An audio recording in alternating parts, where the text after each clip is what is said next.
السلام علیکم ورحمۃ اللہ وبرکاتہ۔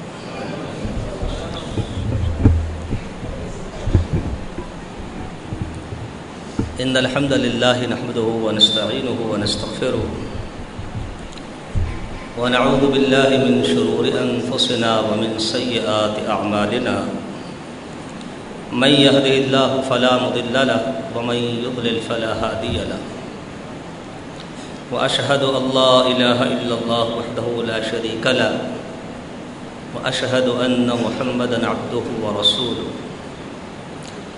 من يطع الله ورسوله فقد رشد واهتدى ومن يعص الله ورسوله فقد ضل وغوى اللهم صل على محمد وعلى آل محمد كما صليت على إبراهيم وعلى آل إبراهيم إنك حميد مجيد اللهم بارك على محمد وعلى آل محمد كما باركت على إبراهيم وعلى آل إبراهيم إنك حميد مجيد اللهم رب اشرح لي صدري ويسر لي أمري واحلل عقدة من لساني يفقهوا قولي رب زدني علما سبحانك لا علم لنا إلا ما علمتنا إنك أنت العليم الحكيم أعوذ بالله من الشيطان الرجيم يا أيها الناس إنا خلقناكم من ذكر وأنثى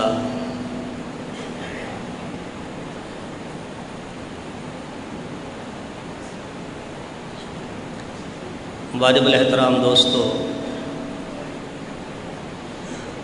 بعد و نصیحت کے عنوان سے ہم یہاں جامع مسجد رحمانیہ بہرہ پیر میں جمع ہیں اور آپ کی یہ سالانہ تربیتی اصلاحی نشست ہے۔ ہمارے جماعت کے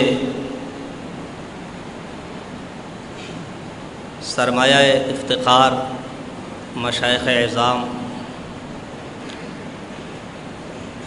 خطبائے بے بدل یہاں مدعو ہے اور یقیناً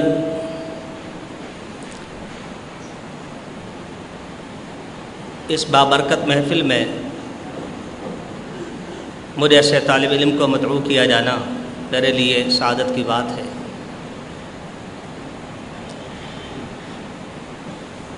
نیک لوگوں کی صحبت کا فائدہ ہوتا ہے۔ نبی کریم صلی اللہ علیہ وسلم نے اچھی صحبت کو خوشبو فروخت کرنے والے کی صحبت سے تشبیہ دی ہے۔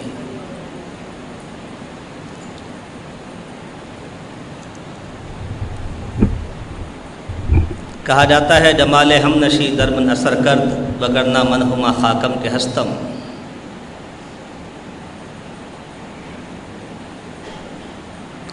مبارکباد کے مستحق ہے فضیلت الشیخ قاری اختر ضیاء صاحب سلمہ اللہ تعالی۔ ان کی سرپرستی میں ہمارے یہاں کے نوجوان انتہائی متحرک، انتہائی بیدار اور فعال ہیں۔ اللہ تعالیٰ تمام احباب کی اس سعی جمیلہ کو ان کے لیے میزان حسنات کا ذخیرہ بنائے۔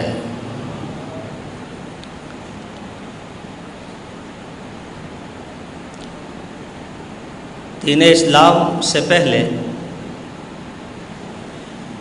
جو بھی دور گزرا ہے، جب اسلام کی دعوت موجود نہیں تھی، اسے دور جاہلیت سے تعبیر کیا جاتا ہے۔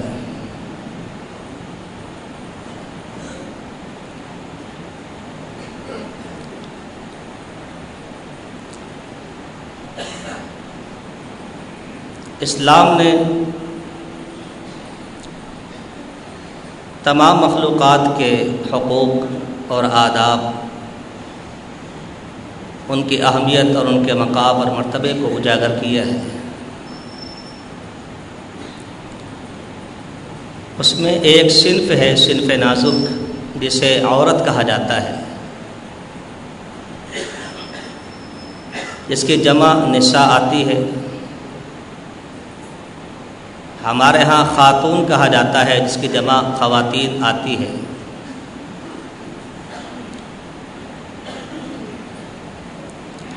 دین اسلام سے قبل اور آج بھی جو لوگ اسلام سے دور ہیں، اسلام کے باغی ہیں، وہ عورت کو بامشکل ہی انسان تصور کرتے ہیں۔ وہ عورت کو عورت جان کر اس کا مقام، مرتبہ اور حقوق نہیں دینا چاہتے۔ اس لیے گاہے بگاہے جہاں احباب کو نصیحت کی جاتی ہے، انہیں ان کی ذمہ داریوں کا احساس دلایا جاتا ہے، وہاں خواتین کے حوالے سے بھی موضوعات دیے جاتے ہیں، تاکہ ہمارے اسلامی مائیں بہنیں اور بچیاں وہ بھی اس بات سے آگاہ ہوں کہ اسلام ان کا بھی ہے اور اتنا ہی ہے جتنا کہ مردوں کا ہے۔ اس دنیا رنگ و بو کو مرد و عورت کے اشتراک سے سجایا گیا ہے، گویا کہ عورت اس دنیا کی آباد کاری میں شریک ہے۔ یا ایھا الناس انا خلقناکم من ذکر و انثی، اے لوگو ہم نے تمہیں مرد اور عورت سے بنایا ہے۔ جتنا کردار مرد کا ہے اس دنیا کو آباد کرنے کے اعتبار سے، اتنا ہی کردار اور حصہ عورت کا ہے اس دنیا کو آباد کرنے کے اعتبار سے۔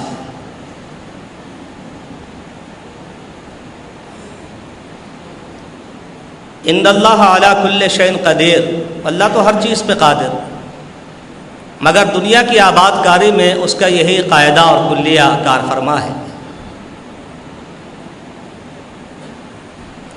فرمایا وَخَلَقَ مِنْهَا زَوْجَهَا وَبَثَّ مِنْهُمَا رِجَالًا كَثِيرًا وَنِسَاءً، پہلے آدم علیہ السلام، آدم سے آدم کی زوجہ سیدہ حوا علیہ السلام، پھر ان دونوں کے ملاپ و اشتراک سے اس دنیا کو اللہ نے آباد کیا۔ تو گویا آپ کہہ سکتے ہیں بغیر عورت کے دنیا کو آباد کرنا ممکن نہیں۔ کہا جاتا ہے وجود زن سے ہے کائنات میں رنگ،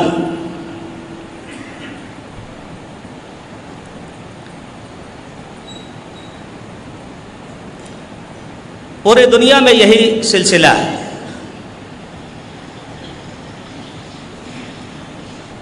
احادیث مبارکہ میں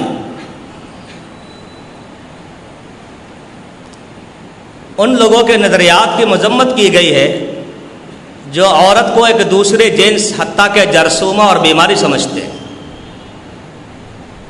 اسے انسان تصور نہیں کرتے،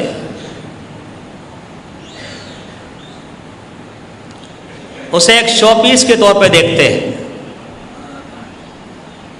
احادیث مبارکہ میں وضاحت کی گئی ہے انما النساء شقائق الرجال، عورتیں مردوں کی فرع ہے، ہم جنس ہیں، جیسے وہ وجود رکھتے ہیں اسی جنس سے عورتوں کا وجود اللہ نے بنایا۔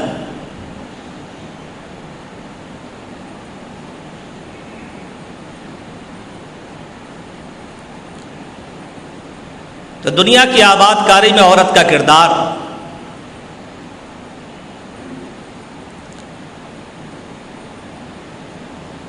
اللہ کے خطاب میں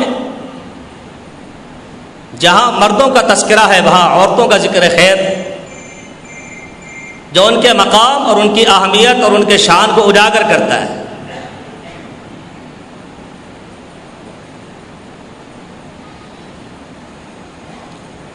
فرمایا من عمل صالحا من ذکر او انثى وهو مؤمن فلنحيينه حیاتا طیبہ. اگر ایمان ہے تو عمل صالح مرد کرے یا عورت، سب سے وعدہ ہے کہ حیات طیبہ پاکیزہ زندگی اللہ نے ان کو عطا کرنی ہے. وہ دنیاوی زندگی ہو یا اخروی زندگی، پاکیزہ حیات، پاکیزہ زندگی دونوں کا مقدر ہے. اور کبھی اسی تناظر میں کہا اولئک یدخلون الجنہ، اعمال صالحہ مرد کرے یا عورت کرے، شرط ایمان ہے، مرد عورت ہونا شرط نہیں. ان کا ٹھکانہ، ان کے رہائش گاہ اللہ نے جنت کو قرار دیا. تو اللہ کے خطاب میں جہاں مرد کا تذکرہ ہے وہاں عورت کا بھی تذکرہ ہے. اگر اس کا مقام نہ ہوتا، مرتبہ نہ ہوتا، حیثیت نہ ہوتی، یہ اللہ کی تخلیق نہ ہوتی، تو پھر یہ ذکر بھی نہ ہوتا.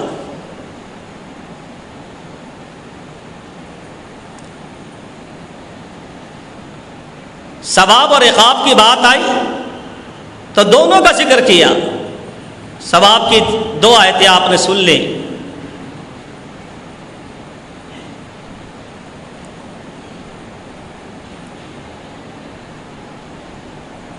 عقاب اور سزا کی آیت، وہاں بھی اللہ نے دونوں کا ذکر کیا. فرمایا السارق والسارقۃ فاقطعوا ایدیہما، چور مرد کی طرف سے ہو یا عورت کی طرف سے ہو، ہاتھ دونوں کا کٹے گا.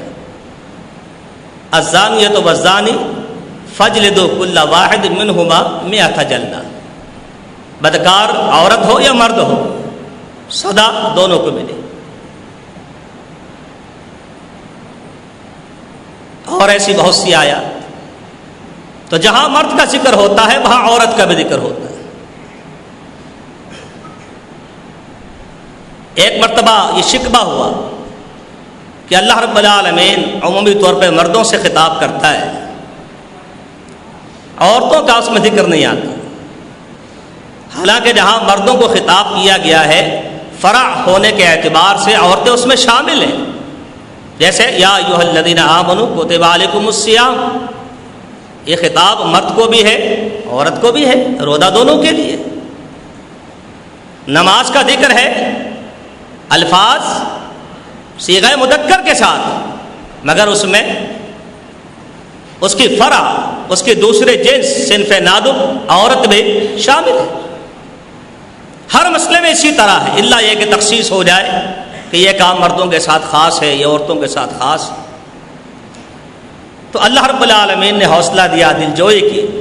فرمایا ان المسلمین والمسلمات والمؤمنین والمؤمنات والقانتین والقانتات والصادقین والصادقات والصابرین والصابرات والخاشعین والخاشعات الی آخر 10 مقامات ذکر کی. اور 10 کی 10 جگہ جہاں اللہ نے مردوں کا ذکر کیا وہاں عورتوں کا بھی تذکرہ کیا. اور جہاں مردوں سے یہ وعدہ کیا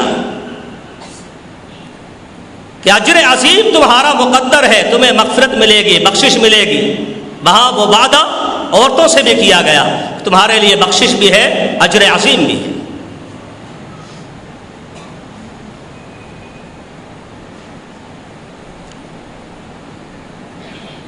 احادیث مبارکہ میں یہ حدیث بھی آپ نے سنی ہوگی، اور رسول اللہ صلی اللہ علیہ وسلم نے فرمایا انی احرج حق الضعیفین المرأۃ والیتیم او کما قال صلی اللہ علیہ وسلم. فرمایا کہ میں 2 کمزور ہستیوں کے حق دبا لینے کو جرم اور گناہ قرار دیتا ہوں. 2 کمزور ہستیاں، 2 کمزور مخلوق، ان کے حق دبا لینے کو میں جرم عظیم قرار دیتا ہوں. ان کے حق کو دبا لینا، ان کا حق ادا نہ کرنا، یہ گناہ کا کام ہے. المرأۃ والیتیم، ایک عورت ہے جس کے حقوق کو دبا لیا جاتا ہے، اس کی کمزوری کا فائدہ اٹھا کر، اسے بہلا کر پھسلا کر.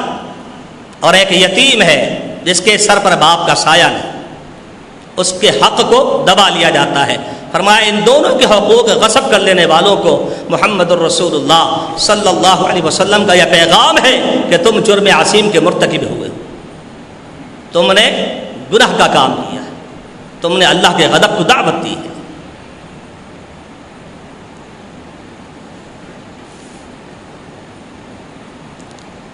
دین اسلام نے خصوصی طور پر دور جاہلیت میں جو رسومات تھی، عادات و اطوار تھے عورتوں کے حوالے سے،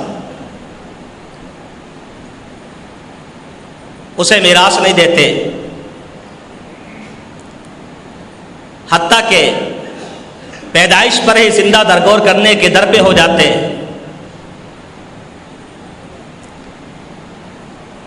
کبھی اس کو باعث عار اور رسوائی کا سبب سمجھتے ہیں۔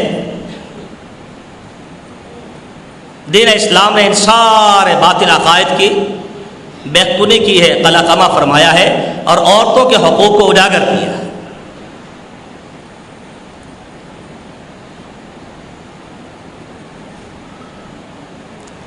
ایک شکل دی ہے جس کو ماں کہا جاتا ہے۔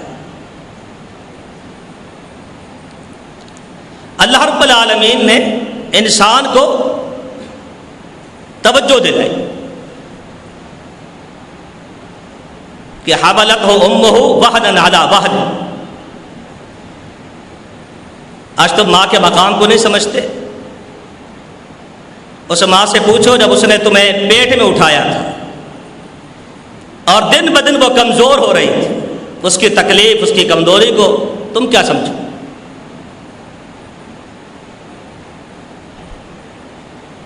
حملتہ امہ کرہا ووضعتہ کرہا، اس کی ماں نے اس کو پیٹ میں رکھا تو تکلیف میں، جنم دیا تو تکلیف کے ساتھ۔ یہ ایک ماں کا تذکرہ ہوتا ہے۔ انبیاء، اولیاء، شہداء، اتقیاء، مرد ہو یا عورت ہو، اس نے جنم ایک عورت کے پیٹ سے لینا ہے۔ نہ جانے وہ لوگ کیسے باتیں کر جاتے ہیں، کیسے عورت کے حقوق کو دبا لیتے ہیں، کیسے عورت کی مذمت کر جاتے ہیں کہ جنہوں نے ایک عورت کے پیٹ اور کوکھ سے جنم لیا، وہ یہ بھول جاتے ہیں کہ مجھے جنم ایک عورت نے دیا ہے۔ اور انبیاء بھی عورتوں کے پیٹ سے ہی جنم لیتے تھے، اولیاء بھی عورتوں کے پیٹ سے جنم لیتے تھے۔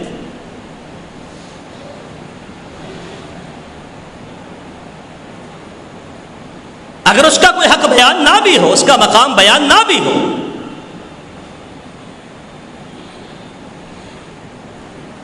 تو جو شخص انسان کے دنیا میں آنے کا ظاہری سبب بنا ہے، اس کے احسانات تو ویسے زیادہ ہو جاتے ہیں۔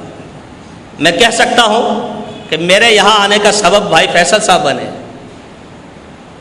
بھائی سلیم صاحب بنے، بھائی یاسین صاحب بنے، تو ان کے احسانات تو مجھ پر ہو گئے۔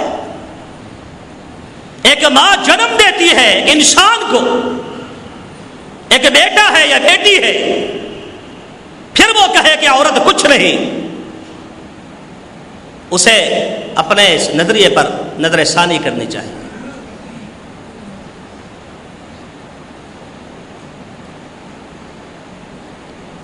اس لیے جب ایک شخص نے باپ کی شکایت، یہ موضوع سے ہٹ کے بات کر رہا ہوں، باپ کے بارے میں کہا کہ یہ مجھ سے میرا مال مانگتے ہیں، تو رحمت عالم صلی اللہ علیہ وسلم نے کیا کہا؟ انت و مالک لابیک، او شخصا تیرا یہاں کیا ہے، تو بھی اسی کا ہے، تیرا مال بھی اسی کا ہے،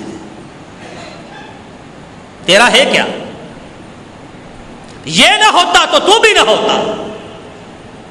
اس لیے کہا تھا من والدہ و ولدہ، اس لیے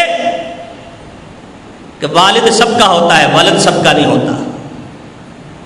باپ سب کا ہوتا ہے، ضروری نہیں کہ اس کا بیٹا بھی ہو۔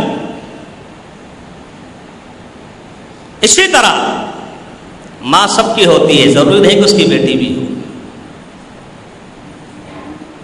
کوئی ماں کے بغیر نہیں۔ تو جس کا اپنا وجود جو ہے ماں کا مرہون منت ہے، ظاہری سبب کے اعتبار سے وہ کہتا ہے کہ عورت کوئی چیز نہیں۔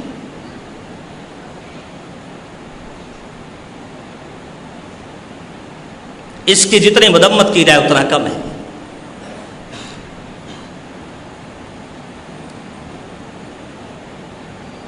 یہ ماں تھی جس کے بارے میں کہا تھا وَلَا تَقُلْ لَهُمَا اُفٍّ، ماں کو بھی اف نہیں کہنا اور باپ کو بھی اف نہ کہنا۔ مقابلہ ہوتا تو یہ ادب کیوں سکھایا جاتا؟ وَلَا تَنْهَرْهُمَا، جھڑکنا بھی نہیں، وَقُلْ لَهُمَا قَوْلًا كَرِيمًا، اچھی بات کرنا، وَاخْفِضْ لَهُمَا جَنَاحَ الذُّلِّ مِنَ الرَّحْمَةِ وَقُلْ رَبِّ ارْحَمْهُمَا كَمَا رَبَّيَانِي صَغِيرًا، ان کے سامنے بچھ جانا، بازو بچھا کے رکھنا، شفقت کا معاملہ کرنا، رخصت ہو جائے تو اللہ سے دعائیں کرنا اور اللہ کو کہنا جیسے تو میرا رب حقیقی ہے، تو نے مجازی طور پر ربوبیت اور پالن ہاری کا معاملہ ان کے ہاتھ میں رکھا تھا، جیسے انہوں نے شفقت فرمائی ہے تو بھی ان پہ شفقت فرما۔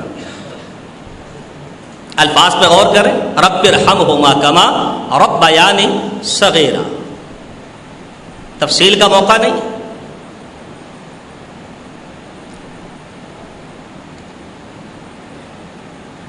اور ویسے کرنی رحمہ اللہ کا بڑی بات سنتے ہیں، بڑا مقام سنتے ہیں، بڑا مرتبہ، حتیٰ کہ امیر عمر کو بھی کہہ دیا گیا ملاقات ہو جائے تو اپنے لیے استغفار کروانا۔ وجہ ایک ہی وجہ ہے، کان ابر الناس بامہ، اس کو ماں کا مقام سمجھ میں آ گیا تھا اور اس نے ماں کا حق ادا کرنا سیکھ لیا تھا، ایک ہی وجہ ہے۔ رسول اللہ صلی اللہ علیہ وسلم نے فرمایا ان اللہ حرم حقوق الامہات، اللہ نے ماں کی نافرمانی کو، ماؤں کی نافرمانی کو حرام قرار دیا۔ حلال و حرام کی بڑی بحث کی جاتی ہے کہ میں یہ کاروبار کرتا ہوں، میں یہ بزنس کرتا ہوں، میں یہ لباس پہنتا ہوں، حلال ہے حرام ہے۔ کبھی سوچا کہ جس ہستی کی تو نافرمانی گھر میں کرتا ہے کمزور سمجھ کے کہ ماں بوڑھی ہو چکی ہے، کیا کر سکتی ہے، اس کی بے حرمتی بھی تو حرام ہے، اس کی نافرمانی بھی تو حرام ہے۔ حدیث میں آتا ہے کان رسول اللہ صلی اللہ علیہ وسلم ینہا عن حقوق الامہات، آپ منع فرماتے تھے ماں کی نافرمانی سے، روکتے تھے ماں کی نافرمانی سے۔ ایک شخص نے نام لکھوا دیا، میں اللہ کی راہ میں اترنا چاہتا ہوں، میدان معرکہ میں جانا چاہتا ہوں۔ آپ نے کہا حل لک من الام، کیا تیری ماں موجود ہے؟ اس نے کہا جی ہاں۔ فرمایا فالزمھا فإن الجنۃ تحت رجلیھا، جاؤ ماں کی خدمت کرو، اللہ نے جنت اس کے قدموں میں رکھی ہوئی ہے۔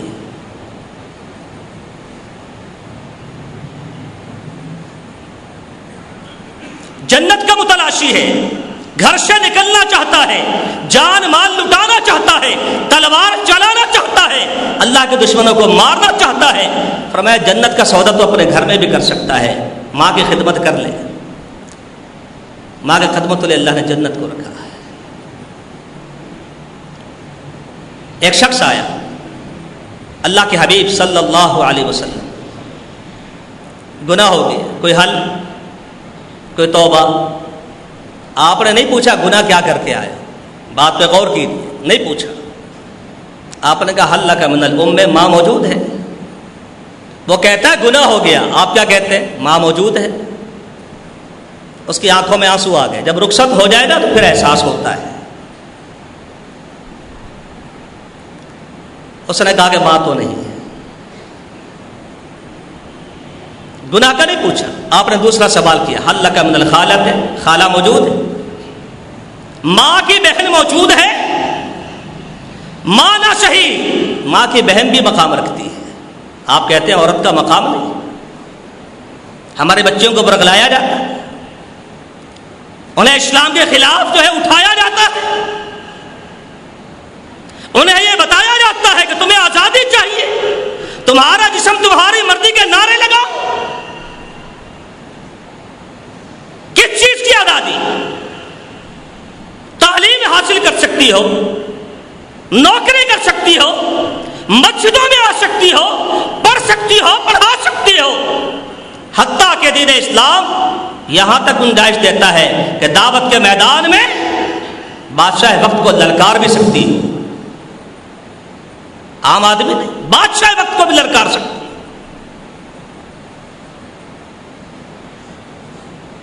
باپ سے آزادی چاہیے، شوہر سے آزادی چاہیے، بھائی سے آزادی چاہیے،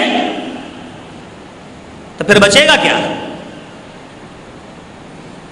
پھر کہا جاتا ہے کہ ہمیں ظلم سے آزادی چاہیے، تو ظلم سے آزادی تو سبھی چاہتے ہیں، اسلام تو ظلم کی مذمت کرتا ہے۔ اتقوا الظلم فإنه ظلمات یوم القیامہ۔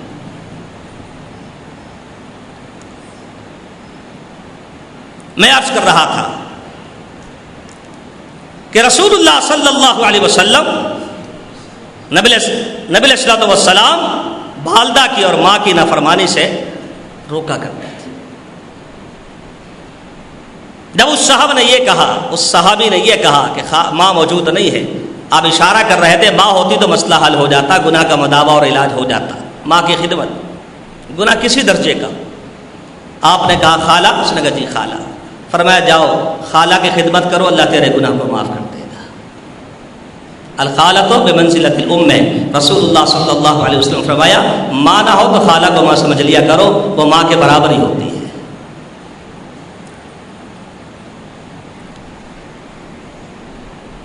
ایک رشتہ ہے جسے بی بی کہا جاتا ہے، اسلام نے ایک شکل عورت کو دی، بی بی کی شکل میں، زوجہ کی شکل میں، رفیقہ حیات کی شکل میں۔ اور اس مرحلے پر اللہ نے کیا کہا؟ وَمِنْ آيَاتِهِ أَنْ خَلَقَ لَكُم مِّنْ أَنفُسِكُمْ أَزْوَاجًا لِتَسْكُنُوا إِلَيْهَا۔ الفاظ پہ غور کر، پھر سنیں، وَمِنْ آيَاتِهِ، اللہ کی نشانی ہے، اللہ کی نشانی ہے کہ اس نے تمہارے نفس میں سے، تمہارے وجود میں سے، تمہارے جنس میں سے جیسے تم ہو ویسی تمہیں زوجہ عطا کی۔ تم انسان ہوتے، زوجہ انسان نہ ہوتی تو پتہ ہے پھر کیا ہوتا؟ یہ جانوروں سے تعلق رکھنے والوں سے پوچھے، جو مرنے کے بعد بھی جانور سے نکاح کر لیتے ہیں، تو جانور سے نکاح کرے گا؟ اولئک کالانعام، جو اللہ کے دین کو نہیں مانتا وہ تو ہوتا ہی جانور ہے۔ اللہ کی نشانی قرار دیا اور بطور امتنان و احسان کے بتلایا کہ تمہاری جنس میں سے بنائی۔ جیسے جب نبوت کا ذکر کیا نا اللہ نے، تو کیا کہا؟ من انفسکم، تمہارے جنس میں سے رسول دیا ہے، وہ مابرائی مخلوق نہیں ہے۔ اس طرح فرمایا ہے، تمہارے نفس میں سے اللہ نے عورت کو بنایا تمہارے، لتسکنوا الیہا، اس کے بغیر تمہارا سکون ادھورا ہے، لتسکنوا الیہا، اس کے بغیر سکون کا تصور نہیں۔ اور اس عورت کو بھی سمجھنا چاہیے، میری ماں بہن بیٹی جو میری بات کو سن رہی ہے، وہ عورت ہی کیا جو سکون نہ دے سکے۔ تیرا وجود اس لیے تھا لتسکنوا الیہا لیسکن الیہا، تیرا وجود سکون کے لیے تھا، تو نے گھر کو جہنم بنا رکھا ہے۔ نبی علیہ السلام آئے ہیں، وجود کانپ رہا ہے، پہلی ملاقات جبریل سے ہوئی ہے، گھر میں آئے تو بیوی نے تسلی دی تھی یا یہ کہا تھا کہاں سے آ رہے ہیں؟ خدیجہ کا مقام ایسے تو نہیں ہے نا، رضی اللہ تعالی عنہ، تسلی دیتی ہے، حوصلہ دیتی ہے، حوصلہ بڑھاتی ہے، آپ کی صفات حمیدہ کا تذکرہ کرتی ہے کہ آپ کو کچھ نہیں ہوگا۔ بیوی تو پریشانیاں میں حصہ ڈال کر پریشانیوں کو دور کرتی ہے کہ کچھ نہیں ہوگا۔ اتنی عظیم یہ ہستی ہے۔ رسول اللہ صلی اللہ علیہ وسلم کا واستوصوا بالنساء خیرا، رسول اللہ صلی اللہ علیہ وسلم نے زوجہ کا ہی ذکر کیا تھا، فرمایا خیرکم خیرکم لأہلہ وانا خیرکم لأہلی، لوگوں تم میں سے سب سے بہتر وہ ہوتا ہے جو اپنی گھر والی کے ساتھ سب سے بہتر ہوتا ہے، اور سن لو کہ میں محمد صلی اللہ علیہ وسلم اپنی گھر والی کے ساتھ سب سے بہتر ہوں۔ قرآن آداب سکھاتا ہے، اسکنوہن من حیث سکنتم من وجدکم، جس درجے کے گھر میں رہتے ہو اس کو بھی ساتھ رکھا کرو۔ رسول اللہ صلی اللہ علیہ وسلم نے کہا جس درجے کا کھاتے ہو کھلایا کرو، جس درجے کو پہنتے ہو پہنایا کرو۔ اور بھی آداب سکھائے، یہ زوجہ ہے، اور جو زوجہ کو زوجہ کا مقام نہ دے، جو زوجہ کو زوجہ کا مقام نہ دے، یہ اس کی توہین ہے نا۔ دین اسلام نے اس شخص کو معاف نہیں کیا. گھر لاتا ہے بیوی بنا کے اور ایک دن کہہ دیا تو میری ماں کے برابر ہے. زہار کر لی. عورت کی توہین ہے. اگر مقام اور مرتبہ نہ ہوتا تو یہاں کفارہ نہ پڑتا کہ اب تو 60 روزے رکھ لے پھر تجھے پتہ چلے گا. 60 روزے رکھے گا نا پیدر پہ تجھے سمجھ میں آئے گا عورت کا مقام کیا ہوتا ہے. 60 مسکینوں کو کھانا کھلا جیب ہلکی کر پھر تجھے پتہ چلے گا کہ بیوی کا مقام کیا ہوتا ہے جس کی وجہ سے تجھے سزا دی جاتی. اور 2 بیویاں ہیں بے انصافی کرتا ہے میدان حشر میں حساب و کتاب سے پہلے دنیا دیکھے گی اس کا آدھا وجود مفلوج ہو گیا ہے. کس وجہ سے؟ عورت کی وجہ سے. اسلام تو اس طرح بیان کرتا ہے. مردوں کو بھی سمجھایا کہ دیکھنا یہ اللہ کے مخلوق اخذتموہن بامانۃ اللہ وکلمۃ اللہ یہ اللہ کی امانت ہے تمہارے پاس. اللہ پوچھے گا اس کے بعد. آخری 2 باتیں وقت پورا ہو چکا ہے. آپ ایک شکل ہے بیٹی کی اور اس میں ایک شکل ہم شامل کر سکتے ہیں بہن کی کیونکہ قریب المعنی ہے اور بعض روایتوں میں اعلیٰ جاریتین میں دونوں کا ترجمہ کیا جاتا ہے. جس نے 2 بچیاں پالی جس نے 2 بچیاں پالی 2 بہنیں 2 بیٹی دونوں ترجمے ہو سکتے اور علیحدہ سے بھی دلائل ملتے ہیں. 2 بچیاں پالتا ہے احسان کا معاملہ کرتا ہے وہ اپنے گھر بار کی ہو جاتی ہے. فرمایا کل قیامت کے دن کن لہو سترم من النار یہ بیٹیاں تجھے جہنم سے بچانے کا کام کریں گی. کفار مکہ کیا کرتے تھے؟ اذا بشر احدهم بما ضرب للرحمن مثلا ظل وجهه مسودا وهو كظيم. اللہ کے لیے بیٹیاں مقرر کرتے ہیں. اپنے گھر میں خبر آ جائے تو چہرہ کالا سیاہ ہو جاتا ہے. چھپتے پھرتے یتوارا من القوم من سوء ما بشر به یہ کیسی خبر آ گئی چھپتا پھر رہا ہے چہرہ سیاہ پڑ گیا ہے مٹی میں دفنانا چاہتا ہے. اسلام نے کہا تھا اگر آج دفنا دو گے نا تو کل پوچھا جائے گا وَإِذَا الْمَوْءُودَةُ سُئِلَتْ بِأَيِّ ذَنبٍ قُتِلَتْ یہ پوچھے گی تیرے سے. وَكَانَ رسول اللہ صلی اللہ علیہ وسلم يَنْهَى عَنْ بَعْضِ الْبَنَاتِ نبی علیہ السلام بچیوں کو زندہ درگور کرنے سے منع فرمایا کرتے تھے. قرآن کہتا تھا لَا تَقْتُلُوا أَوْلَادَكُمْ خَشْيَةَ إِمْلَاقٍ اپنی اولاد کو قتل نہ کیا کرو پھر کھائے گا کیسے. اس میں بنیادی طور پہ عورت کا تذکرہ ہے.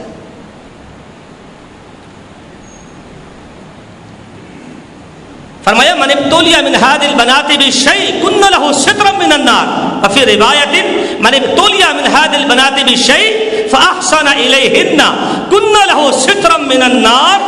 فرمایا بیٹیاں دیکھ کر اللہ نے تجھے آزمائش میں ڈال دیا نا تو احسان کا معاملہ کرنا بیٹی کی پیدائش پر منہ نہ بنانا احسان کرنا. کل اللہ نہ کرے تجھے جہنم سے واسطہ پڑ گیا تو یہ بیٹیاں دیوار کی طرح حائل ہو جائیں گی. یہ بیٹیاں جنت کا سودا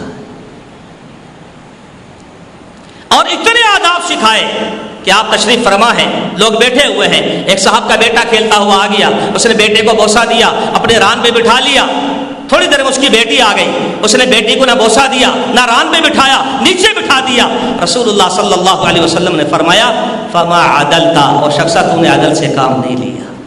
یہ بے انصافی ہے. تو بیٹوں کو بوسہ دیتا ہے بیٹی کو نہیں دیتا. تو بیٹے کو قریب کرتا ہے بیٹی کو نہیں کرتا. میں محمد کہتا ہوں صلی اللہ علیہ وسلم فما عدلتا تو نے عدل سے کام نہیں لیا. اسلام لوگ اس کو میراث تصور کرتے تھے. کہا لا ترث النساء کرہا زبردستی عورتوں کے مالک نہ بن جایا کرو میراث کا مال سمجھ کے ہڑپ نہ کر جایا کرو. حتیٰ کہ ایسی بدنصیبی تھی کہ باپ کی منکوہا باپ مر گیا باپ کی منکوہا سے لوگ نکاح کر لیا کرتے تھے. اسلام نے آ کر کہا کہ لا تنکحوا ما نکح آباؤکم من النساء الا ما قد سلف انہ کان فاحشۃ ومقتا وساء سبیلا. باپ کی منکوہا سے نکاح نہ کیا کرو. حرمت علیکم امہاتکم تمہاری ماں تو حرام ہے تمہارے اوپر. میراث کا تذکرہ کیا تو کیا کہا للذکر مثل حظ الانثیین پہلے لڑکی کا حصہ نکالو پھر لڑکی کا سنگل نکلے گا، لڑکے کا ڈبل نکلے گا. پہلے لڑکی کو معیار بنائے، للذکر مثل حظ الانثیین، مرد کا دوہرا ہے مقابلہ لڑکی کے. لڑکی کا پتہ چلے گا تو لڑکے کا پتہ چلے گا، پہلے اس کا حصہ پتہ کرو. تو میرے دوستوں، بزرگوں، ساتھیوں اور میرے اسلامی ماں بہنوں، دین اسلام عورت کو ماں کے روپ میں، بیوی کے روپ میں، بیٹی کے روپ میں، بہن کے روپ میں، خالہ کے روپ میں، ہر مقدس روپ میں اسے تقدس ہی فراہم کرتا ہے. اور یہ اسی کے لیے ہے جو اسلام کی چادر حیا میں لپٹی ہوئی رہتی ہے، اسلام کے احکامات کے سامنے سرنگو رہتی ہے، عقیدتاً و عملاً، ظاہراً و باطناً. ہاں، اگر وہ اسلام کے پردے کو چھوڑ دے، اسلام کی حیا کی چادر کو اتار دے، منمانی زندگی گزارے، تو یقیناً اس کے لیے وعیدیں ہیں. وقت جو ہے اس کا متحمل نہیں ہو سکتا. اللہ سے دعا ہے اللہ تعالی ہمارے اس نشست کو اپنی بارگاہ میں قبول و منظور فرمائے، اور کما حقہ دین اسلام کی آفاقی تعلیمات کو سمجھنے اور اپنے اصلاح کرنے کی توفیق عطا فرمائے. اقول قولی ھذا واستغفر اللہ لی ولکم وآخر دعوانا الحمد للہ رب العالمین.